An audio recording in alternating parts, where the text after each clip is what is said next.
어쩜 이렇게 시간이 안 가는지 정말 버스 안에서 고잉 이불 속에서 고잉 고잉은 언제나 너에게 고잉 고잉. 2. Jenis-jenis observasi partisipasi. Pengamatan partisipasi bisa terbuka atau terselubung, overt atau terbuka, yaitu ketika peneliti meminta izin dari suatu kelompok untuk berbaur yang melakukan dengan mengungkapkan tujuan sebenarnya dan identitas aslinya kepada kelompok yang ingin diajak untuk berpartisipasi. Berdasarkan atas kelibatan dan pengamatan, observasi partisipasi dapat dibedakan ke dalam 4 macam bentuk. Atkinson dan Hemsley 2009, Quality 2005, Creswell 2015. A. Partisipasi sempurna atau complete participant. B. Partisipan sebagai pengamat atau partisipan as observer. C. Pengamat sebagai partisipan atau observer as partisipan. Dan D. Pengamatan sempurna atau complete participant. 3. Tahap-tahap menyelenggarakan observasi partisipasi. Tahap-tahap menyelenggarakan partisipasi observasi sebelum menyelenggarakan penelitian. Dengan partisipasi observasi, peneliti harus melakukan serangkaian tahap sebagai berikut. Creswell 2016 halaman 233. Tahap-tahap itu sebagai berikut. A. Memilih lokasi. B. Menentukan peran. C. Merancang protokol pengamanan. Dan D. Merekam berbagai aspek. 4. Kelebihan observasi partisipasi. Observasi partisipan memungkinkan Anda menghasilkan data kualitatif yang kaya dan beragam. Hal itu sangat berguna ketika berupaya mengembangkan pemahaman mendalam tentang konteks atau pengalaman sosial tertentu. Dengan melibatkan diri dalam kelompok, Anda bisa mendapatkan perspektif orang dalam yang tak tertandingi mengenai keyakinan, nilai, dan praktik kelompok. 5. Kelemahan observasi partisipasi. Seperti banyak penelitian observasional, observasi partisipan mempunyai resiko tinggi terhadap banyak bias penelitian, terutama di pihak peneliti, lantaran observasi partisipan melibatkan peneliti yang membenamkan diri dalam kelompok yang diteliti. Terdapat resiko bahwa bias mereka sendiri dapat mempengaruhi data yang mereka kumpulkan, sehingga menyebabkan bias pengamat. Instrumen dan teknik pengumpulan data 2. Instrumen penelitian. Yang pertama, ciri-ciri penelitian kualitatif.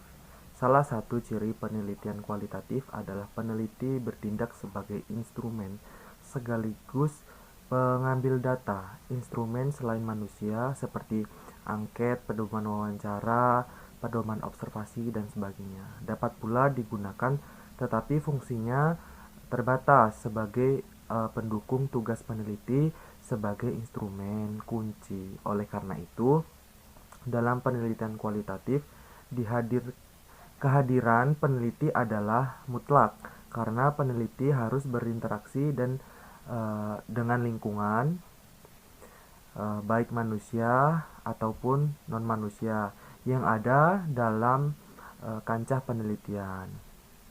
Instrumen adalah alat atau fasilitas yang digunakan peneliti dalam mengumpulkan data agar pekerjaan lebih mudah dan hasilnya lebih baik sehingga mudah diolah.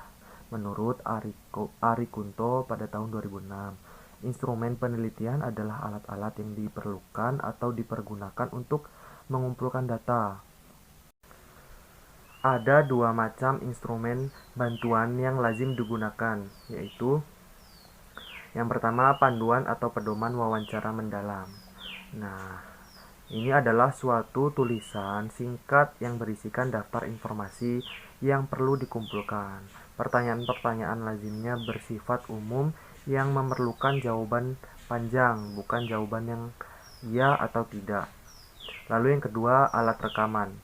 Peneliti dapat menggunakan alat rekaman seperti tape recorder, telepon seluler, kamera foto, dan kamera video untuk merekam hasil wawancara. Alat rekaman dapat dipergunakan apabila peneliti mengalami kesulitan untuk mencatat hasil wawancara, menurut Afrizal pada tahun 2020. Yang kedua, faktor yang mempengaruhi kualitas data hasil penelitian.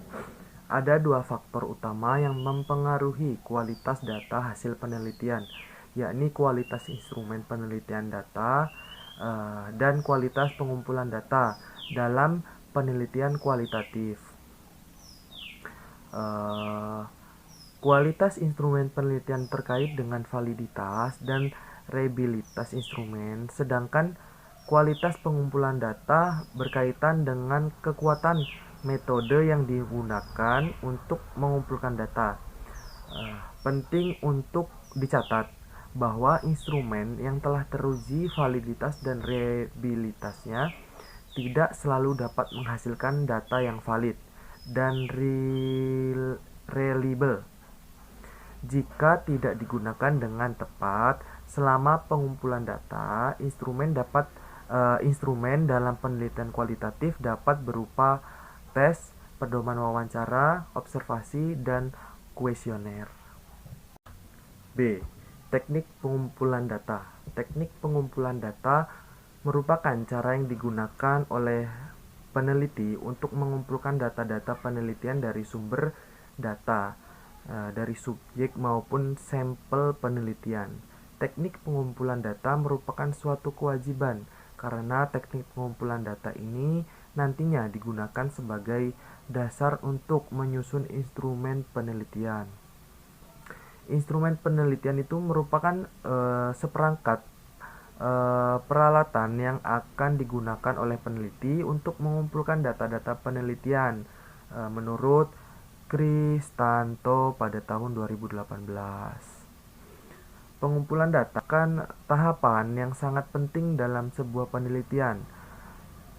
Teknik pengumpulan data yang benar akan menghasilkan data yang memiliki kredibilitas tinggi dan sebaliknya. Oleh karena itu, tahapan ini tidak boleh salah dan harus dilakukan dengan cermat sesuai prosedur dan ciri-ciri penelitian kualitatif. C. Observasi partisipasi.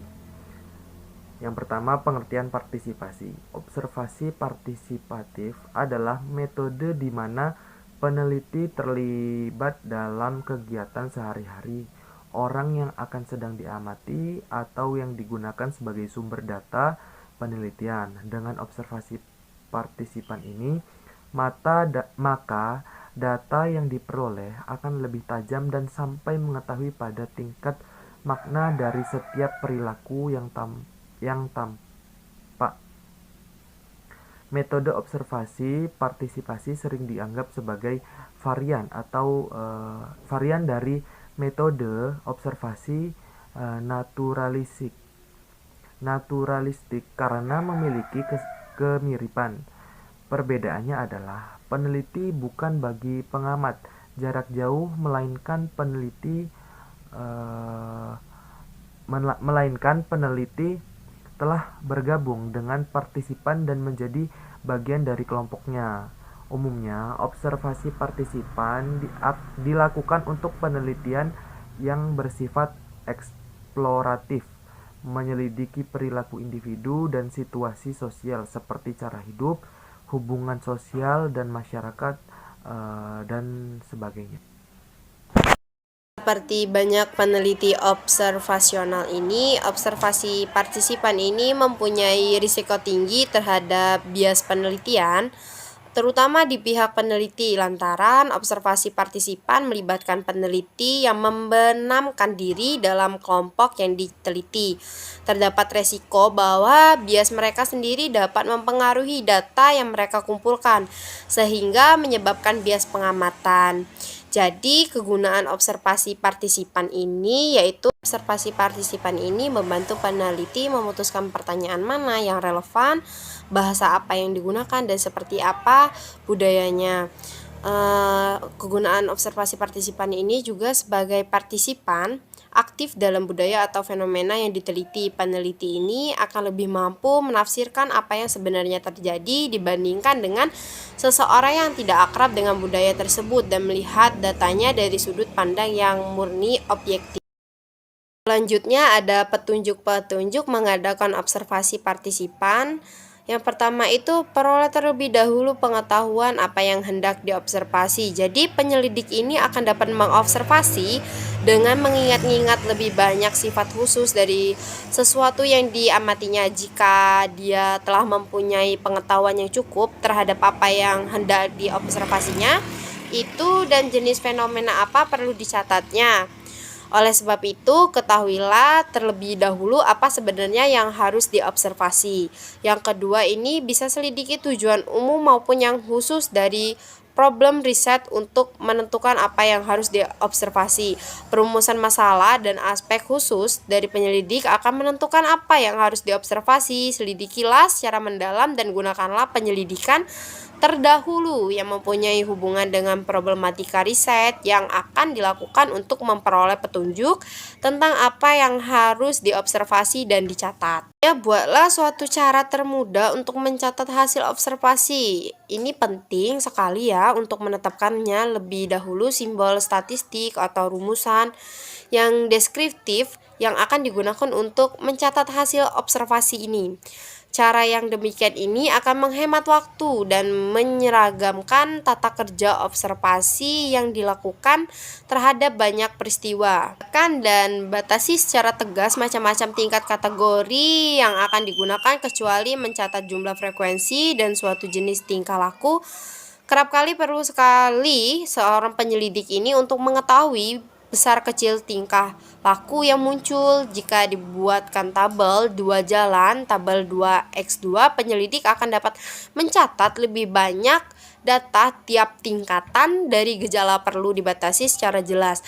Hal ini penting jika pengumpulan data atau informasi ini harus dilakukan oleh lebih dari satu orang. Selanjutnya ini adakan observasi. Jadi secermat-cermatnya dan kritis-kritisnya dengan cara mencatat yang sudah disederhanakan, penyelidik ini dapat mengkonsentrasikan observasinya pada sifat khusus sejak permulaan. Dengan demikian, ia akan mendapatkan data atau informasi yang lebih dapat dipercaya daripada jika ia mengadakan observasi secara tidak teratur dan tergesa-gesa. Setelah setiap gejala secara terpisah dengan mencatat secara segi kuantitatif gejala yang diselidiki, penyelidik ini perlu mencatat secara terpisah gejala demi gejala.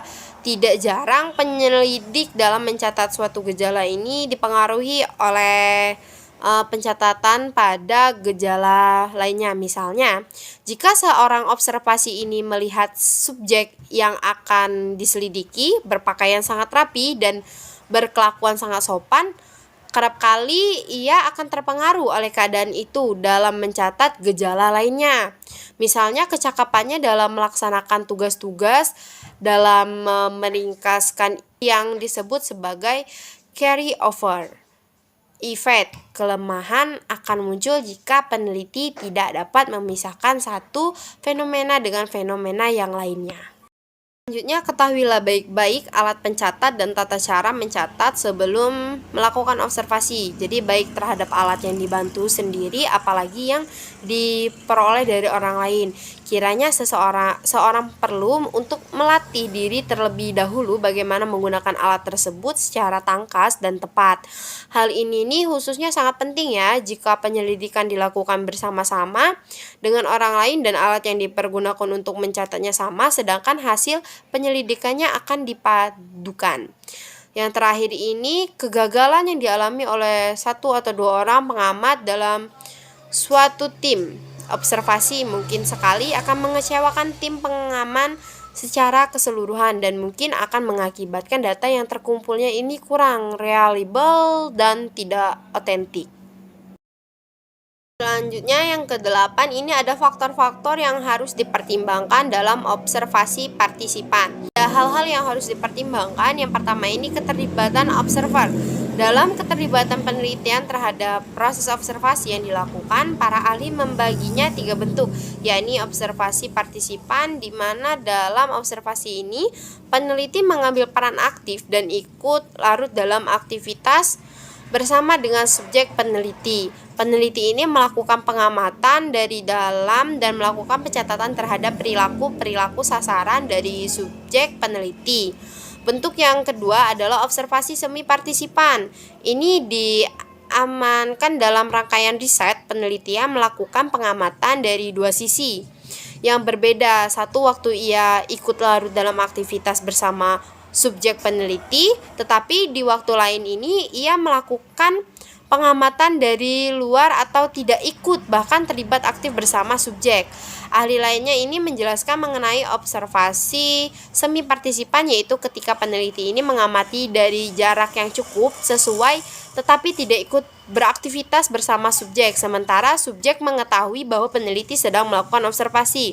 Bentuk yang terakhir, yang ketiga, ini adalah observasi non partisipan. Selanjutnya ada overt dan covert observation. Dari istilahnya saja sudah mudah untuk kita tebak ya, bahwa overt observation adalah ketika subjek memahami bahwa dirinya sedang diobservasi, sedangkan covert observation adalah ketika subjek peneliti tidak tahu bahwa dirinya sedang diobservasi. Dalam kancah riset di lapangan, peneliti ini boleh menggunakan salah satu di antara keduanya dan menggunakan keduanya juga boleh. Penjelasan tujuan observasi. Nah, maksudnya ini adalah penjelasan dari tujuan observasi yang dilakukan peneliti. Boleh menyampaikan sedetail-detailnya tujuan observasi yang dilakukan atau hanya parsial atau bagian-bagian tertentu apa saja yang perlu disampaikan. Atau jika hal tersebut dapat merusak kondisi naturalnya dari apa yang diobservasi, peneliti boleh tidak menyampaikan tujuan observasinya. Panjangnya observasi yang dilakukan bergantung kepada kebutuhan dari riset itu sendiri. Ada observasi yang hanya dilakukan satu kali, bahkan hanya 1 jam, atau ada pula observasi yang dilakukan selama berkali-kali dan memakan waktu berbulan-bulan dan bahkan bertahun-tahun. Dan terakhir ini fokus observasi. Apa yang diobservasi ini disebut dengan fokus observasi. Fokus observasi ini dapat merupakan sesuatu yang diangkat dan sederhana, atau dapat pula fokus observasi merupakan hal yang sangat dalam dan rumit, atau aspek yang diobservasi ini sangat banyak yang bervariasi. Observasi partisipan ini mensyaratkan peneliti ini untuk melakukan beberapa hal sekaligus, antara lainnya partisipan penelitian, dokumentasi, wawancara, dan refleksi. Selanjutnya ada mencatat hasil observasi partisipan. Nah, dalam observasi ini kita harus mencatat, dibuat sejumlah prosedur khususnya untuk mengingatkan objektivitas dan ketepatan observasi ini. Berhubung waktu sering mengganggu ingatan, maka lebih baik untuk segera mencatat kejadian-kejadian atau data-data secara langsung daripada mengingat-ingatnya kembali. Nah, jadi pencatatan ini nih dalam observasi ini, yang pertama ini ada narasi. Jadi narasinya ini nih pengumpulan data atau observasi apa yang sesuai dengan kejadian dan urutan kejadian sebagai yang terjadi pada situasi saat itu. Lalu yang kedua ada videotape. Jadi metode pengumpulan dan pencatatan data observasi ini dengan videotape adalah pencatatan dengan menggunakan kamera yang dapat diputar ulang. Dengan menggunakan videotape ini memungkinkan observasi ini untuk menganalisis data pada level yang lebih detail dan reliable. Yang C, ini ada checklist. Dalam metode ini, observasi ini menyusun struktur observasi dengan memilih dan mendefinisikan perilaku sebelum observasi dilaksanakan, sehingga pada saat observasi dilakukan, observasi tinggal memberi tanda centang. Selanjutnya ada pencatatan frekuensi. Jadi metode dengan langkah mencatat jumlah terjadinya suatu perilaku selama periode observasi ini dapat dicatat dengan bentuk satuan per menit, per jam, ataupun per hari, sehingga memungkinkan observasi untuk membandingkan perilaku pada satu periode observasi dengan periode observasi lainnya. Selanjutnya ada pencatatan durasi. Jadi metode pencatatan ini dengan melihat lamanya kejadian durasi dalam hubungannya dengan perilaku yang ingin diteliti, kita dapat mengukur waktu antara stimulus spesifikasi dengan respon atau yang disebut dengan periode latent.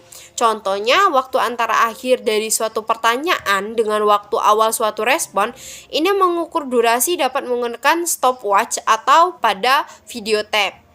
Selanjutnya ada pencatatan interval.